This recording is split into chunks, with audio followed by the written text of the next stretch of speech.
Kahit walang gluta, ang pretty-pretty niya. Natural. Walang halong kemikal. Hindi, wow. Maria Morena! Yes FM!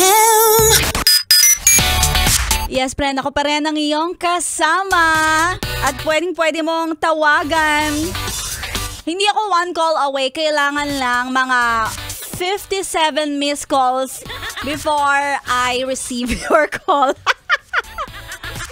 Pasensya na kasi laging naka-silent ang phone ko. Pero sasagutin kita agad-agad. Malaman ko lang talaga na nasa matinding pangangailangan ka. O diba, ganyan ang dapat na hinahanap natin. Qualities sa isang jowa o sa isang kaibigan. Yung maaasahan.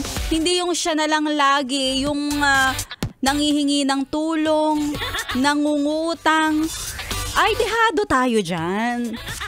Diba? Kaya sa mga yes friend natin, i-congratulate mo yung sarili mo kung sa tingin mo ikaw yung isang klase ng tao na maaasahan.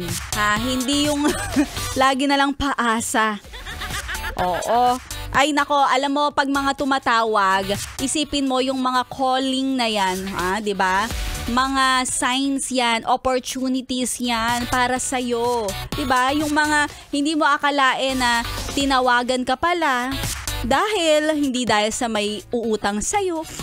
Tinatawagan ka dahil merong opportunity. Sasabihin sa'yo, Uy, solid to, may trabaho dito, naghihintay sa'yo. Baka gusto mo to.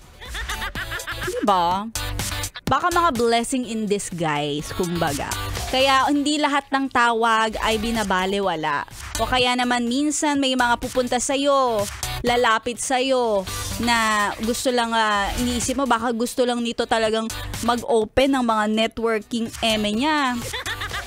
Diba? Bakit hindi? Bakit hindi mo itry? Para sa mga yes friend nating single, try lang ng try.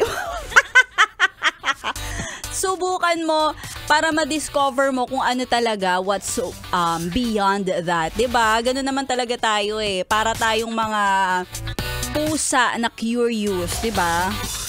Because tayo talaga mga yes friend ay yung mga tipong dapat nagre-rediscover. Hindi dapat tayo basta-basta lang nasa stuck sa isang bagay. 'Di ba? Halimbawa ikaw na nagtatrabaho ngayon, sinasabi mo, "Ay nako, ano pa bang pwede kong gawin para yumaman, para lalo ako magkapera?"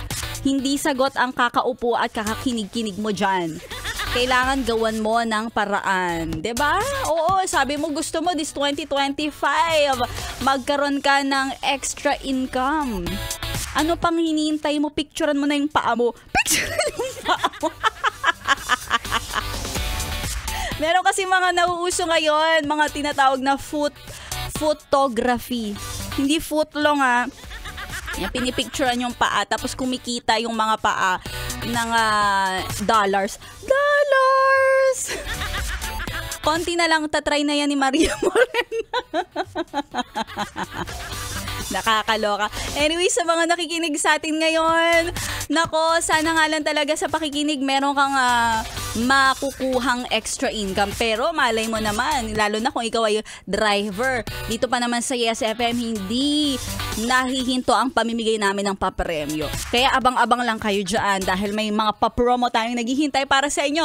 Lalong-lalo na shoutout natin yung mga drivers na nakikinig. Solid talaga ang pagbiyahe kapag naka 101.1 Yes FM. Hello kay Brian, si Mafranca Alegre, hi kay Johnny Bailes, isang private vehicle, hello naman sa iyo.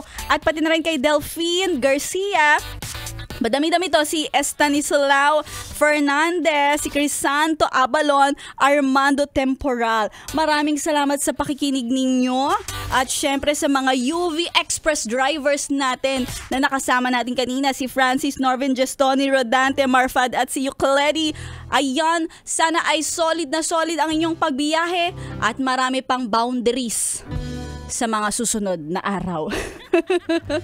Si Maria Morena ay gugora na muna. Susunod na si Laika Barista. para sa kanyang Like a Barista Moments. Follow nyo na lang ako sa aking FB page, DJ Maria Morena. Ingat-ingat mga yes friend. Happy Tuesday!